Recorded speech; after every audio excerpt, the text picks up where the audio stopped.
1장 열면 두 제자. 자, 두 명이 나오는데 예수님과 요한이 나오고 그리고 제자들을 부르시는 첫 번째 제자들을 부르시는 장면들이 나오죠. 그리고 2장을 열면 중풍병자. 그 중풍병자를 가지고 있는 친구 4명이서 지붕을 뚫고 예수님께 치료를 받게 하는 그 장면이 나오게 되고 3장을 열면 열안바다. 12명의 제자를 삼으시고 그들을 파송하시고 가르치시는 장면과 그리고 안식일에 마른 손을 고치시는 장면, 그 이적이 나왔고 그리고 많은 갈릴리 바다에 그 근처에 있던 사람들이 예수님이 제자로 오는 장면이 바로 3장의 내용입니다. 그리고 4장을 열면 뭐였죠? 시등바다. 씨 뿌리는 비유가 나왔고 등잔에 대한 비유가 나왔고 그리고 바다를 잠잠케 하는 예수님의 능력이 나오는 장면이 바로 4장입니다. 그리고 5장을 열면 아무도 바로 대답 못하시고, 자, 거라사 군대 귀신 바다.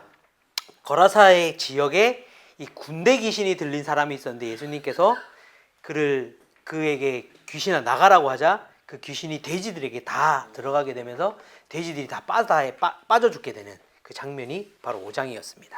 그게 이제 첫 번째 시간의 내용이었고요. 자, 그다음 6장으로 넘어가 보겠습니다.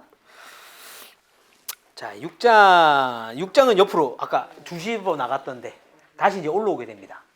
올라갔다가 다시 슉 내려올 거예요. 자, 6번은 2시로 나갔던 오 바다. 오 바다입니다. 오 바다. 자, 오병이어 기적이 여기에 나오게 되고요. 6장에. 그래서 6장 41절과 48절을 한번 읽어보겠습니다. 지루하지 않고 재밌죠? 네. 제가 잘 가르쳐서 농담입니다. 자, 41절과 48절 한번 이어서 읽어볼게요. 시작. 예수께서는 빵 5개와 물고기 2마리를 들고 하늘을 우러러 감사 기도를 드린 후 빵을 떼셨습니다. 그리고 제자들에게 주어 사람들 앞에 갖다 놓으라고 하셨습니다.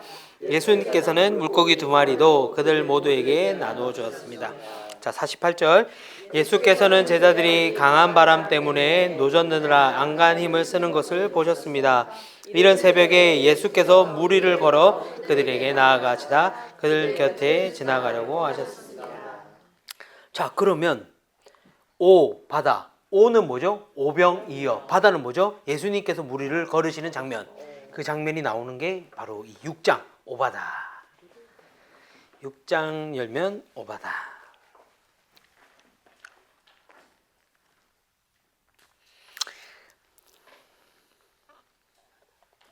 마태복음 14장에 나오고 누가복음 9장과 요한복음 6장에 나옵니다. 오병이어의 기적이. 네. 이게 공부를 하게 되면 이제 그게 연관이 되면서 이 비슷한 게 있었는데 라고 추적하게 됩니다. 네. 그다음 7장 저 끝으로 우산의 첫 번째 우리 시작점으로 가게 되죠. 7장 열면 장수의 바다.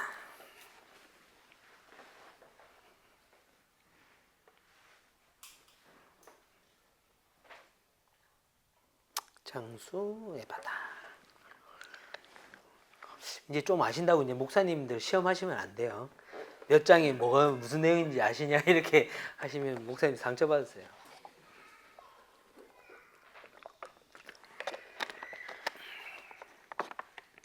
자, 7장은 3절, 26절, 34절 읽어볼 겁니다. 3절, 26절, 34절.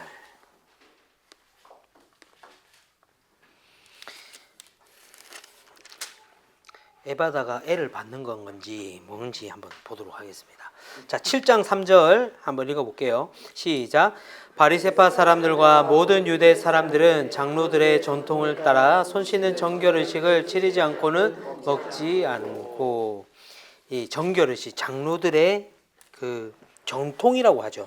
장로들의 전통을 지키는 것. 밥 먹기 전에 손 씻는 게 장로들의 전통.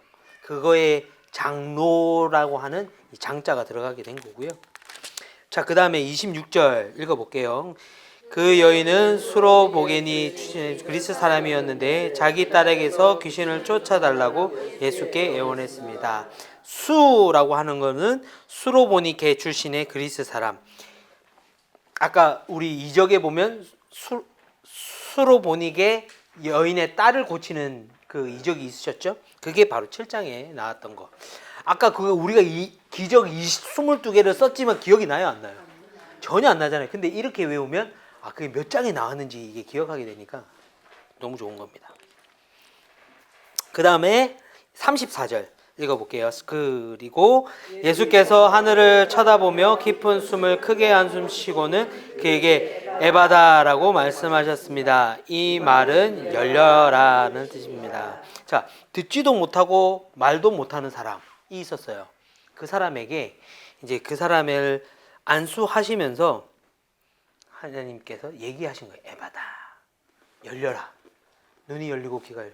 네. 뭐 재밌었어요? 에바다가 혹시 재밌었어요? 같이 웃으면 좋을 것 같은데. 알려주세요. 뭐가 재밌는 포인트인지 알려주세요. 혹시 에바로 생각? 궁금한데. 네, 아무튼 우리가 7장을 열면 장수 에바다. 장은 장로를 생각하면서 그 정결의식을 생각하시면 되고, 수로보니게 여자, 그 딸을 고치시는 예수님을 생각하시면 되고, 마지막으로 에바다, 그 눈도 안 들리고 아니지, 눈도 안 보이고 귀도 안 들리는 그 사람을 고치시는 예수님의 그것이 31절부터 37절까지의 내용이 그것이 나오게 됩니다. 7장은 그렇고요. 자, 8장 가운데 우산에 저희가 아까 제가 중요한 곳이랬는데 무슨 곳이랬죠? 변호사는 그 위에고, 여기가 가이사랴 빌립보, 여기에 누가 뭐라고 했다고 했죠? 베드로가 신앙 고백이 있던, 그곳이 바로 저 8번 자리입니다. 중요한 자리, 제일 꼭대기 자리. 자, 8장을 열면 신앙 고백 딱 나오죠. 그래서 신앙 고백이 이루어지는 8장. 자, 베드로가 어떤 말을 했길래 예수님께서 그렇게 기뻐하셨는지 29절을 한번 같이 읽어보도록 하겠습니다. 자, 29절 시작. 예수께서 물으셨습니다. 그러면 너희는 나를 누구라 하느냐? 베드로가 대답했습니다. 주는 그리스도이십니다. 이 베드로가 진짜 알지 못하고 성령님이 그 입을 주관해 주셔서 얘기한 거죠. 그랬더니 누구나 다른 제자들은 뭐 세례 요한이다, 뭐 예언자 중에 한 사람이다 이렇게 얘기했는데, 이 성지급한 사람 이 베드로가 주는 그리스도시요 살아계신 하나님의 아들이십니다 이렇게 고백을 하는 장면이 8장입니다. 여기가 굉장히 중요한 거죠. 사실은 이 신앙의 고백, 우리도 이와 같이 주는 그리스도시라고 고백할 수 있는 저와 여러분이 되기를 축복합니다. 자, 9장은 쭉 아까 화살표 보이죠? 저 변화산에서부터 쭉 내려옵니다. 변화산을 가야 되는구나. 참, 변화산을 가서 9장을 열면 변화산에서 이제 어떻게 되는가 보겠습니다. 9장 2절을 한번 보겠습니다. 이게 지금 아까도 질문하셨지만 이 3년 동안에 있었던 일이냐라고 얘기하잖아요. 근데 이제 요한복음은 이제 그 6월절을 세 번을 지냈다라는 게 나오는데, 이 마가복음에는 한 번밖에 나오질 않아요. 그래서 굉장히 스토리가 빨리 지나갑니다. 그래서 여러 가지 일이 있었는데 벌써 9장 왔는데 벌써 예수님이 이제 막바지로 가고 계시는 거예요. 네. 그래서 9장 2절을 같이 한번 읽어보면, 6일 후에 예수께서 9장 2절이요? 네, 시작. 6일 후에 예수께서 베드로, 야고보, 요한만 따로 데리고 높은 산으로 올라갔습니다. 그런데 예수께서 그들 앞에서 모습이 변하셨습니다. 이 변화산 사건, 예수님께서 기도하시면서 정말 성령 충만함으로 이제 하나님의 그 뜻에 따르겠다라고 고백하시면서 기도 중에 그 모습이 변화되는, 그 기도하면서 모습이 변화된 사람이 또 한 사람이 있었죠. 누구죠? 스데반이 돌에 맞아 있을 때 그 얼굴이 변하게 되죠. 천사와 얼굴 같이. 변하게 되는 장면들. 사도행전에 나오게 되는데 그 장면이 똑같이 나오게 됩니다.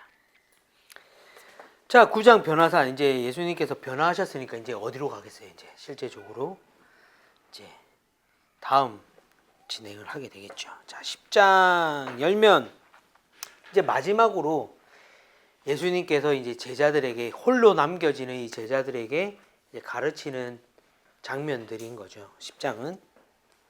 자, 10장을 열면 결혼한 부자 청년 아이가 나옵니다. 결혼한 부자 청년의 아이는 좋겠다. 그죠?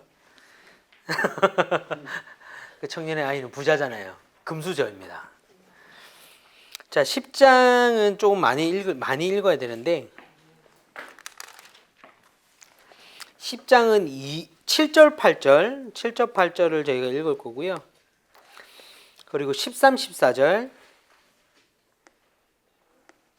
7절, 8절, 13, 14절 그리고 22절 22 한번 읽어볼게요. 시작. 그러므로 남자가 자기 부모를 떠나 아내와 더불어 둘이 한 몸이 될 것이다. 따라서 그들이 이제 둘이 아니라 한 몸이다. 이제 그때는 이제 이혼에 대해서 이제 이야기를 예수님께서 이제 10장 초반에 보면 남자하고 아내가 결혼해가지고 이혼해도 되냐 안 되냐 그 내용을 하시면서 이제 부부는 이제 부모가 간섭한 것이 아니라 이제 부모를 떠나서 한 몸을 이루는 한 가족이 된다에 대해서 얘기를 하고 계셨고, 그래서 결혼한에 이제 결혼에 대한 내용이 나오고, 그다음에 13에서 14절을 읽어볼게요. 시작. 사람들이 어린 아이들을 예수께 데리고 와 어루만져 주시기를 원했습니다. 그러자 제자들이 그들을 꾸짖었습니다. 예수께서 이것을 보시고 노하시며 제자들에게 말씀하셨습니다. 어린아이들이 내게 오는 것을 허락하지 막지 말라. 하나님 나라는 이런 아이들과 같은 사람들의 것이다. 천국에 대해서 얘기하면서 예수님이 가르치실 때 아이들이 막 오는 거, 우리도 그렇잖아요. 유명한 사람이 있거나 뭐 대단한 사람, 특히 교회 같은 경우 예전에 부흥회 때 어떤 일이 있냐면 그 목사님한테 축복받게 하려고 애 밤에 그렇게 데리고 나와가지고 그 부흥회 끝나면 데리고 나가가지고 기도받게 하셨고, 저희 어머니도 그렇게 하셨어요. 매번 전 졸고 있는데 막 깨워가지고. 그런 것처럼 이런 아이들도 이때 당시에도 예수님이 그렇게 유명하고 이적을 베푸고 그런 분이셨기 때문에 이 예수님에게 가까이 가서 뭐라도 애들이 뭔가 있을까 싶어서 이렇게 부모님들이 보냈는데, 이 예수님의 너무 많은 이적도 보이고 뭐 행사들이 있으니까 이제 그런 거를 막으려고 했던 거죠, 제자들은. 그랬더니 예수님께서 아이들을 막지 마라. 이 아이들과 같은 심성, 뭔가 계획하고 뒤쪽으로 뭔가 계산하고 이런 모습이 아니라 순수하게 진짜 예수님이 좋아서 다가오는 그 어린아이와 모습과 같이 와야지만 너희들이 천국에 갈 수 있다라고 얘기하시는 장면입니다. 그래서 여기 아이가 되겠죠. 결혼한 아이가 나왔고 이제 부자 청년에 대한 내용이 나올 텐데 22절을 보겠습니다. 시작. 이 말씀을 듣자 그 사람은 무척 근심스러운 얼굴로 슬퍼하며 떠나갔습니다. 그는 대단한 부자였기 때문입니다. 자, 이 부자 청년이 와가지고 선하신 선생님, 제가 영원한 생명을 얻으려면 어떻게 해야 됩니까? 그렇게 했더니 예수님이 딱 한마디를 전곡을 찌르셨죠. 18절에 보면 아니지 21절에 보면 내게 한 가지 부족한 것이 있는데 가서 내가 가진 것을 모두 팔아 가난한 사람들에게 나눠주어라. 그래야만 하늘에 보물을 얻게 될 것이다 했더니 그 얘기 듣고 내가 가진 게 너무 많은데 라는 아깝다는 생각. 이제 하나님 예수님께서 이때 얘기하신 거는 이제 우리 지금 계속 이제 주일 설교도 그렇지만 이 내용들의 포커스가 뭐냐면, 우리가 느헤미야 지난달에 큐티 할 때 모든 것들이 하나님께서 나에게 이 복을 주셨기 때문에 내가 누리고 있는 모든 것들은 하나님의 것입니다. 하지만 우리가 하나님께서 다 달라는 것이 아니라 그 중에 10분의 1 너의 마음과 정성을 다해서 그것을 드려라 라는 그런 내용들이 너무나도 많았죠. 그런 것처럼 예수님께서는 이 부자 청년에게 이 우리가 성경 말씀에 그게 있잖아요. 우리가 두 주인을 섬기지 못한다고 했던 것처럼 물질과 하나님을 우리가 동시에 섬길 수 없다라는 것을 이제 이 부자 청년에 대한 이야기로 나오고 있습니다. 그래서 이 10장을 열면 이 결혼한 부자 청년 아이에 대한 이야기들이 나오게 되는 거죠. 자, 그러면 11장으로 넘어갑니다. 11장에 저 배경은 어디라고 그랬어요? 예루살렘. 예루살렘이면 이제 슬슬 생각나는 게 있죠. 이제 예루살렘으로 입성. 무화과 입성. 무화과 나무가 너는 이제 더 이상 과실을 맺지 못할 것이다라고 하는 예수님의 저주를 한번 하셨고, 그러고 나서 이제 예루살렘 성으로 이제 입성하게 되는 장면이 바로 이 11장에 나오게 됩니다. 이렇게 하니까 막 마가복음 금방 다 읽은 것 같죠, 그죠? 자, 무화과래. 11장은 11절과 13절을 읽어보겠습니다. 11절과 13절. 자, 체크하시고 한번 같이 읽어볼게요. 시작. 예수께서 예루살렘에 도착하시자 성전으로 들어가셨습니다. 예수께서는 모든 것을 둘러보시고는 이미 날이 저물었으므로 12 제자들과 함께 베다니로 나가셨습니다. 13절. 예수께서 멀리 잎이 무성한 무화과 나무를 보시고는 열매가 있을까 해서 가보셨습니다. 가까이 다가가 보시니 잎만 무성할 뿐 무화과 열매는 없었습니다. 무화과 철이 아니었기 때문입니다. 자, 무화과 저주하는 장면, 그리고 예루살렘으로 들어가시는 장면이 바로 이 11장의 이 내용에 나오게 됩니다. 자, 그럼 12장에서는 또다시 이제 예수님께서 진짜 이제 마지막으로 내가 잡히시기 전에 이 제자들을 향해 또 어떻게 너희들이 또 살아야 될지 마지막으로 또 비유를 얘기하시는데, 칠형제 농부 헌금. 12장 열면 7형제, 7형제, 그리고 농부 헌금. 이 세 가지 이야기가 다 나오게 됩니다. 그래서 12장은 1절, 12장 20절, 41절. 12장 1절, 20절, 41절. 한번 읽어볼게요. 시작. 예수께서 그들에게 비유를 들어 말씀하시기 시작하셨습니다. 어떤 사람이 포도원을 하나 만들어 울타리를 치고 땅을 파서 포도즙을 짜는 틀자리를 만들고 망대를 세웠다. 그리고는 어떤 농부에게 포도를 세워주며 멀리 떠났다. 자, 여기에서 이제 내용들이 뭐냐면, 주인이 포도원을 맡기고 이제 소작민들에게 맡겨놓고 이제 외국으로 떠나신 거예요. 떠나고 나서 이제 소출난 것이 이제 수확할 때가 돼서 이제 그거에 대한 이제 값을 받으려고 보냈더니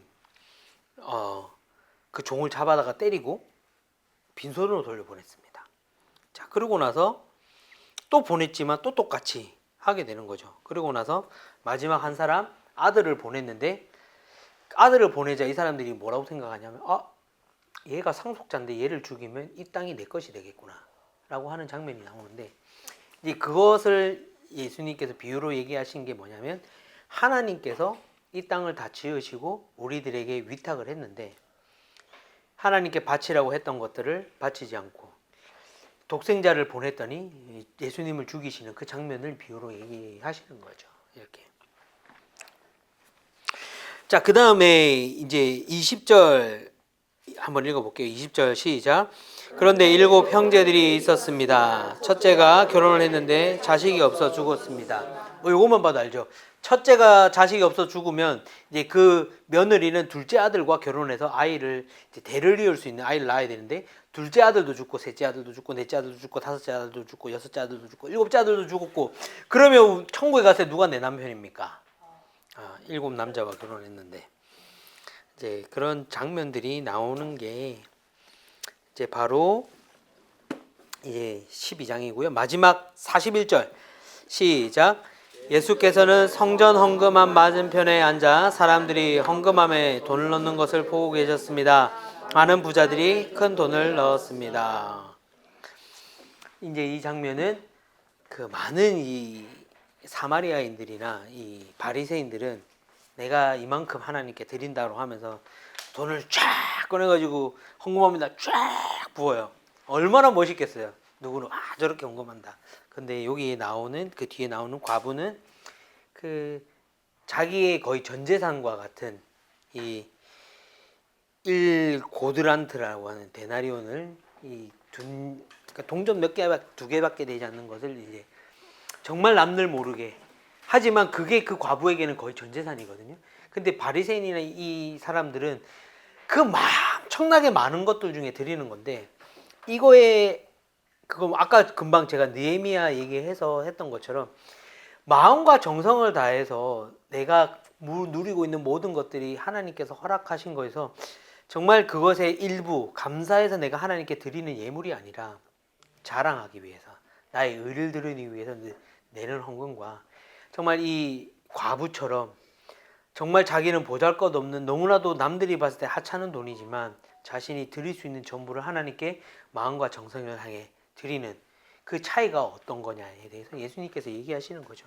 그래서 일곱 형제와 결혼했던 그 한 여인에 대한 이유와, 그리고 농부, 포도원의 주인이 그 포도원을 맡겼다가 그 소출을 받으려고 종들을 보내고 마지막 아들을 보냈지만 그 아들을 죽여버리는 그 이야기에 대한 내용과, 그리고 헌금, 바리새인처럼 자랑하기 위해 헌금하는 것이 옳은지, 아니면 이 과부처럼 정말 그 마음과 정성을 해서 드리는 헌금이 정확한 건지에 대한 것이 이제 12장의 내용이 나온 것입니다. 자, 13장. 아까 여기가 무슨 골짜기 됐죠? 기브론 골짜기. 여기 아까 무슨 산이 있었다고 했죠? 감난산. 감난산 안에 있는 동산이 하나 있습니다. 그게 무슨 동산일까요? 예. 에덴 동산이라고 할까봐 지금 조마조마하고 있었는데, 예, 겟세마네 동산입니다. 겟세마네 동산 이제 들어가게 됩니다. 재림 징조. 예수님께서 이제 13장에 가서 이제 재림에 대해서 이제 마지막으로 제자들에게 말씀하시는 장면들이죠. 성전이 이제 성전이 무너질 것과 어떻게 종말이 올 것인지. 자, 13장은 4절만 한번 보도록 하겠습니다.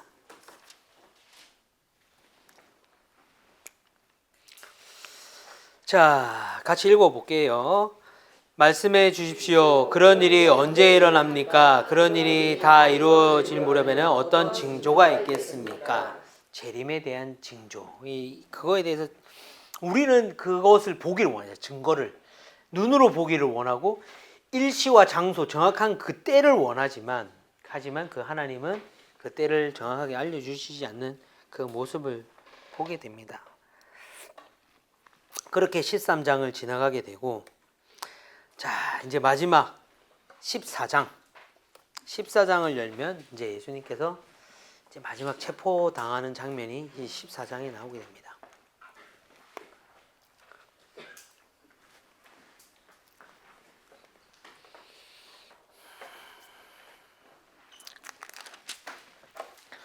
(14장은) 46절을 한번 읽어보도록 하겠습니다.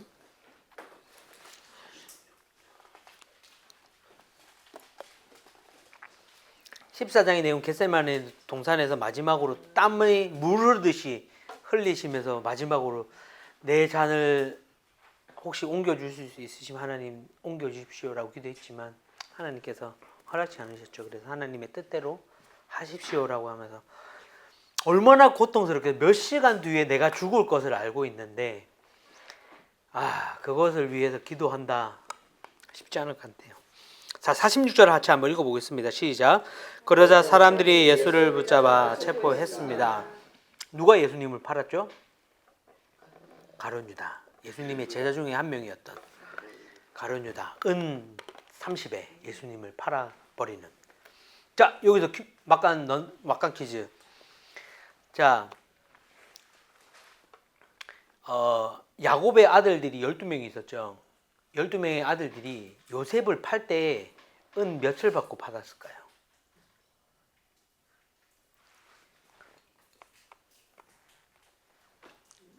은 20입을 받고 팔았습니다. 예수님은 삼신님. 막간 깨알 정보. 자, 예수님이 그렇게 붙잡히시고 이제 15장 열면 십자가에 이제 돌아가시는 장면이 15장에 나오게 됩니다. 25절을 한번 같이 읽어 볼게요. 15장 25절. 시작. 군인들이 예수를 십자가에 못 박은 것은 아침 9시였습니다. 이제 마지막 15장에 가서 예수님이 십자가에 달리시는 장면이 마가복음은 나오게 됩니다. 참, 예수님이 과연 우리가 만약에 그 시대에 살았다면 정말 예수님을 나의 구주로 믿고 그 제자로 살아갈 수 있을까? 만약에 이 시대에 내가 하나님의 아들이다라고 외치는 사람이 있으면 내가 그 사람을 정말 믿을 수 있을까? 그 사람이 예수님이 했던 모든 것들을 했다면 믿을 수 있을까? 쉽지 않은 것 같아요. 그거는 지금 저 목사인 저도 저거는 이단이거나 정신병자거나 라고 판단을 하지 쉽지가 않을 때 그거를 판단하기 위해서는 우리가 영적으로 깨어 있어야 되고 하나님의 말씀의 그 언약들을 정확하게 알고 있어야지 이 사람이 정말 하나님의 아들인지 그렇지 않은지. 우리 유튜브에 보면 너무나도 많은 사람들이 있죠. 그렇게 이적들을 베푸는 소위 얘기해 요즘에 핫한 젊은 친구 하나 있는데 박혁 전도사. 전도사도 아니고 거기는 신사도 운동에 있는 이단입니다. 네. 귀신도 다 그런 것들을 할 줄 알거든요. 그리고 이렇게 넘어지고 하는 장면들은 연출된 겁니다. 그걸 믿으시면 안 돼요. 자, 16장 마지막. 16장 열면 이제 부활, 승천, 예수님의 이제 마지막 부활하시고 승천하시는 장면이 16장에 나옵니다. 자, 16장 6절 그리고 19절. 6절과 19절 보겠습니다. 자, 16장 6절 한번 읽어볼게요. 시작. 그러자 그 말씀입니다. 놀라지 말라. 십자가에 못 박히신 나사렛 예수를 찾으러 온 것이 아니냐. 예수께서는 살아나셨다. 이제 여기 계시지 않는다. 여기 예수를 눕히던 자리를 보라. 그 다음에 19절. 주 예수께서 그들에게 말씀하신 후에 하늘로 들려 올라가셔서 하나님의 오른편에 앉으셨습니다. 이제 마지막으로 예수님께서 고통 가운데 있으셨고 죽으셨지만 3일 만에 죽음에서 부활하시고 그리고 이제 하나님께 이제 올라가시면서 그 삶을 33년의 짧은 생을 마감하셨지만 하나님의 그 어린 양으로서 순종하시면서 이 종으로 오신 그 예수님의 그 모습들, 하나님의 명령에 순종하는 그 종의 모습으로 오신 예수님의 모습을 우리가 마가복음 1장부터 16장까지의 내용으로 우리가 예수님의 모습을 발견하게 됩니다. 자, 우리 한번 1장부터 해가지고 한번 종이 하나 우리 남죠, 그죠? 여러 장 많이 남았죠. 한 장밖에 안 했으니까 한 장 한번 그려보면서 같이 한번 그려보면서 틀 그리면서 한번 익히면서 그리고 1장부터 16장까지 한번 쓰고 마치도록 하겠습니다. 너무 좋죠? 편하시죠? 좋죠? 네. 근데 외워오셔야 돼요. 외우시는 건 어렵지 않을 거예요. 그렇게 많지 않아서. 자, 처음에 그리는 거 우선 위에부터 그립니다. 쭉 올라가서 동그라미하고 쭉 내려오고. 자, 두 번째 12시부터 그 밑에 동그라미하고 11시에서 2시로 빠지는 거 꼬랑지 그리고. 그 다음 12시에서 5시로 빠지는 선 하나 그리고. 그리고 6시부터 쭉 내리는 요단강을 쭉 그리고 마지막 사해로 마무리하고 그 다음에 기브온 골짜기, 기드론 골짜기, 기드론 골짜기. 그리고 아까 사해 위에 부분에 맞춰서 예루살렘의 가운데 가도록 네모를 왼쪽부터 내려서 한 번에 딱 그리고 그 다음에 꼬랑지를 올려서 십자가로 마무리하고 마지막 지중해 그리면 이제 이게 끝나게 됩니다. 자, 아까 보셨던 대로 이제 예루살렘의 이제 거의 그대로 그 모양을 따서 그린 거고요. 자, 한번 아까 그냥 우리식으로 그 일장 열면 하면 너무 옛날 사람 같으니까 일장 열면 뭐뭐뭐, 2장 열면 뭐뭐뭐 이렇게 한번 해볼게요. 자, 1장 열면 두 제자, 2장 열면 중풍병자, 3장 열면 열 안 받아, 4장 열면 시등 받아, 5장 열면 거라사 군대 귀신 받아, 6장 올라갑니다. 6장 열면 오 받아 더 올라가죠. 그 처음 시작점으로 7장 열면 장수 에바다 올라가죠. 뭐였죠? 신앙고백. 그죠? 8장 신앙고백, 9장 열면 변화산, 10장 열면 결혼한 부자 청년 아이, 11장 열면 우아가 입성, 12장 열면 칠형제 농부 헌금, 13장 열면 재림 징조, 14장 열면 체포 15장 열면 십자가 16장 열면 부활 승천. 이렇게 외우시면 됩니다. 그러니까 좀 긴 거는 한 번만 하고 아까 뭐 체포, 십자가 이런 것들은 이제 두 번씩 해주시면 박자가 맞을 거예요. 그러니까 아까 3장 같은 경우는 3장 열면 열함 받아. 한 번 더 해볼까요? 재밌죠? 네, 이게 이렇게만 해도 아까 제가 그냥 대충 내용에 얘기했던 것들이 탁탁탁 떠오르실 거예요.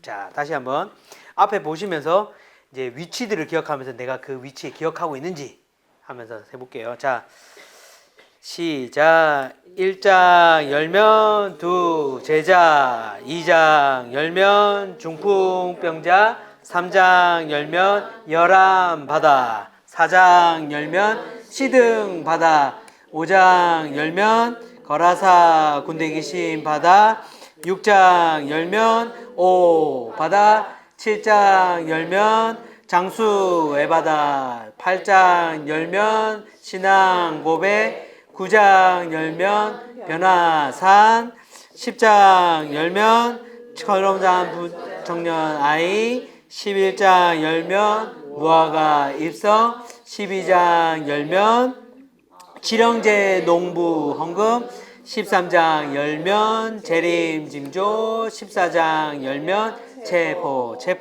15장 열면 십자가, 16장 열면 부활 승천. 어우, 다 기억하시네요. 이렇게 쭉 외우시면 됩니다. 번호를 이렇게 1번부터 10번까지는 핑크로 하고 나머지 블루는 이제 뭐 구별을 두는 거예요. 구별을 둔 건데 기억이 안 나요. 설명을 해주셨는데 제가 기억이 안 납니다. 저게 약간 차이가 있거든요. 그게 이제 제가 요거는 다음 주에 제가 설명드릴게요. 요게 분류한 그 이유가 있거든요. 이게 1장부터 10장까지의 내용은 제가 8장까지 그 7장까지의 내용이 그게 아마 예수님 공생에 뭐 관련된 기적들이 나오는 거고, 그 뒤에는 이제 마지막 그걸로 제가 기억을 하는데 제가 정확하게 기억이 안 나요. 그래서 다음 주에는 제가 요거 안 써 있는 번호만 써 있는 걸로 가져올 거예요.